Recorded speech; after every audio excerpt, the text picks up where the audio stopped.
গরমের ছুটি মানেই ঘুরতে যাওয়া মাস্ট। আর এই তীব্র গরমে শান্তি পেতে উত্তরবঙ্গের তুলনা নেই। সিকিম, দার্জিলিং, কার্শিয়াং এর বিভিন্ন জায়গা ঘোরার পর এবারের গন্তব্য হিসেবে বেছে নিয়েছিলাম কালিম্পং ও অফবিট জায়গাগুলি। প্ল্যান হয়েছে বেশ কয়েক মাস আগে, সেই মতো ট্যুর অপারেটরের সাথেও কথা হয়। চেপে বসলাম কাঞ্চনকন্যা এক্সপ্রেসে। রাত্রে ঘুম শেষে সকাল থেকে বসলাম জানলার ধারে। আকাশের মুখ তখন গোমরা, কখনো কখনো ঝরে পড়ছে জল।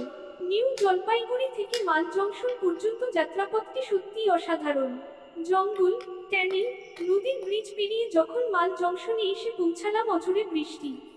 কোনোক্রমে স্টেশন থেকে বেরিয়ে দেখি বাইরে অপেক্ষা করছে টুগুল কাকা।